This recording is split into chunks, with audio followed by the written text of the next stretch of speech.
গভীর মনোযোগ, চোখে মুখে রাজ্যের চিন্তা, মুখে বিশ্লেষণের ভাষা। টুপি পাঞ্জাবি পরা মাদ্রাসার এই ছাত্রদের এমন আগ্রহ বাংলাদেশ আয়ারল্যান্ড ম্যাচকে ঘিরে। আগ্রহ শুধু ম্যাচে নয়, অনুশীলনে। দেখা শেষে স্টেডিয়াম ছাড়ার সময়ও আলোচনার বিষয় বাংলাদেশের ক্রিকেট। এই ছাত্রদের আতুর ঘরে যাওয়া যাক। প্রাতিষ্ঠানিক শিক্ষা এখানেই পেয়ে থাকেন। শিক্ষা প্রতিষ্ঠানে টানানো ওই ব্যানারটায় চোখ আটকে যায়। পড়ালেখার পাশাপাশি নিয়মিত ক্রিকেট খেলাটাও চালিয়ে যান এই শিক্ষার্থীরা। কিন্তু বাংলাদেশের প্রাতিষ্ঠানিক ক্রিকেটে মাদ্রাসা ছাত্রদের খুব একটা দেখা যায় না। কারণ জানতে যোগাযোগ করা হয় মাদ্রাসা কর্তৃপক্ষের সাথে। সহশিক্ষাক্রমিক কার্যাবলীতে যদি শিক্ষার্থীরা না থাকে তাহলে পূর্ণাঙ্গ মানুষ হয় না। হয়তো জ্ঞান হবে কিন্তু মানবীয় মানুষ দরকার। তাহলে আমরা যদি সহশিক্ষাক্রমিক কার্যক্রমের মধ্যে আমরা ক্রিকেট একটা বিশাল একটা জিনিস, বাংলাদেশ ক্রিকেটে উন্নয়ন করছে এবং ভালো করতেছে। ফিউচারে এই ধরনের মানুষ দরকার যারা গিয়ে আগামীতে দেশকে নেতৃত্ব দিবে ক্রিকেটে।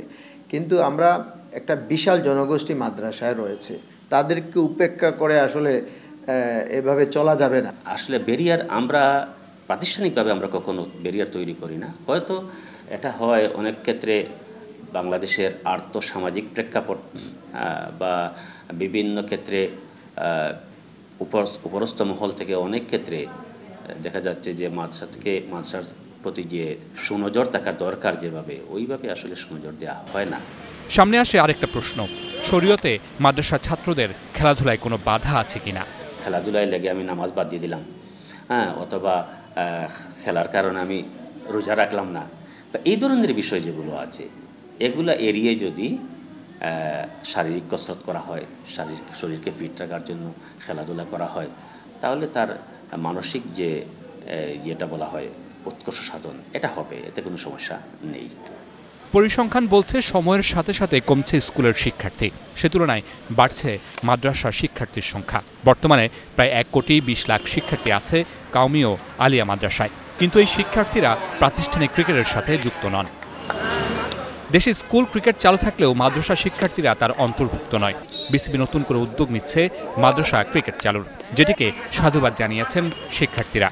ক্রিকেট একটা আবেগ। আমি অনেক ছোটবেলা থেকে যে ক্রিকেট একটু বেশি খেলি এবং একটু বেশি সময় দিই আর কি, পড়ালেখার পাশাপাশি। আলহামদুলিল্লাহ আমার ক্রিকেট খেলতে খুবই ভালো লাগে। অনেক ছাত্র আছে যারা টেপ বলে খেলে, ক্রিকেট বলেও খেলে, সুযোগ সুবিধা পায় না। তাই বিসিবির উচিত আমাদেরকে একটু সুযোগ সুবিধা করে দেওয়া। আপনারা কেউ স্বপ্ন দেখেন কিনা একদিন জাতীয় দলকে সার্ভ করার, জাতীয় দলে খেলার?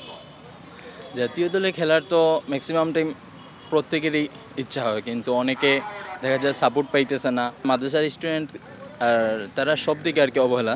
যেমন আমরা যদি বলতে চাই, যেমন তারা খেলতে গেলে অনেকে অবহেলা করে যে মাদ্রাসার স্টুডেন্ট কীভাবে খেলবে। ঢাকা কিংবা ঢাকার বাইরে লোকাল মাঠে মাদ্রাসা শিক্ষার্থীদের এমন খেলার দৃশ্য নিয়মিত। কিন্তু পোশাকের বেড়াজালে প্রাতিষ্ঠানিক খেলাধুলা থেকে অনেকটাই বঞ্চিত বড় এই অংশ। একজনের পরনে পাঞ্জাবি, একজনের পরনে টি শার্ট, একজনের মাথায় টুপি আছে, আরেকজনের মাথায় টুপি নেই। একজন পরেছেন পায়জামা, আরেকজন পরেছেন গাবারি প্যান্ট। এই পোশাক দিয়ে বিচার করলে আসলে আপনি বুঝতে পারবেন না এই দুজনই একটু আগে ক্রিকেট খেলেছেন একই সাথে।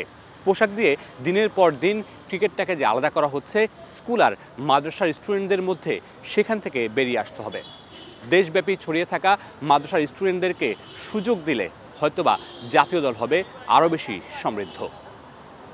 Mamunur Rashid, star news, Sylhet.